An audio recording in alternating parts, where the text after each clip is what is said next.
I've been thinking a lot lately about being there for people and what it looks like to be a compassionate and empathetic person. And I would even say it's something that over the years I have struggled with and then also learned how to grow in, at least I hope. But years ago, one of my very best friends from childhood, her mom passed away from cancer. And I remember at the time thinking that I wanted to be there for her. I felt sad for the loss, obviously, but I didn't know how to be there for her, and I didn't know how to empathize with that because I had not gone through it.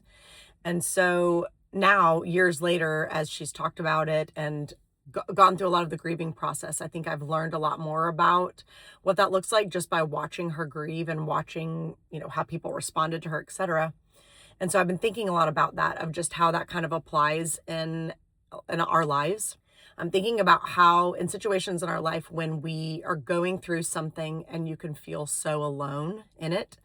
And a lot of it is because you feel like you don't have people that understand what you're going through.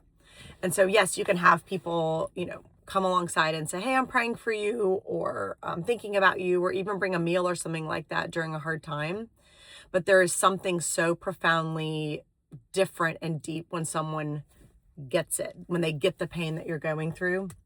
And that can either be they deeply understand just what grief feels like and they have sought the Lord and they have learned to be empathetic, which is something that I am still working on. Or the other option is that they have actually been through something similar.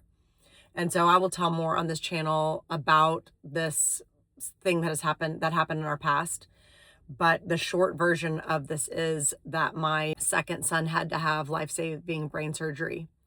And the most impactful person that showed up was a friend of mine. But she showed up at the hospital, and the second I saw her and our eyes met, I was overcome with emotion and just appreciation. And I ran and hugged her and was just like, thank you so much for being here. And the reason it meant so much is because her daughter had had open heart surgery. And so she understood it on a level that other people didn't. There was a connection of spirits, a connection of grief that we both felt in the moment. And I felt like somebody saw me. And so a big part of even why I wanted to start this page in the first place was I feel like there's a lot of people that feel very alone going through the hard thing that they're going through.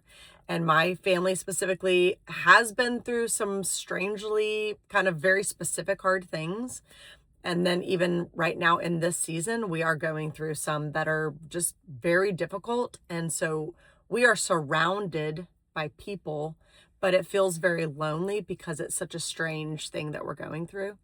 And so I wanted to use this page just as a way to bring kind of awareness to that, but also just tell our story and how people showing up has been such a gift, but also the hopes that maybe someone could watch this and say, oh my gosh, like she gets it. She has walked through this thing. She has been through this trial and seen God be faithful on the other side. Sometimes it's just so good to hear a testimony of God's goodness.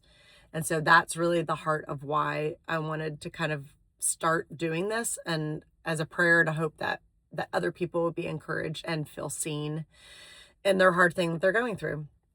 Because loneliness on top of a struggle is just a little too heavy to carry. And we always know that we have the Lord. I mean, he never leaves us or forsakes us. But there's something so beautiful about a text being like, I get it, or I see you, or I'm here, and they really mean it. So I will begin to tell more about the things that we have walked through and the things that we're currently in. So I'd love for you to stick around and hear.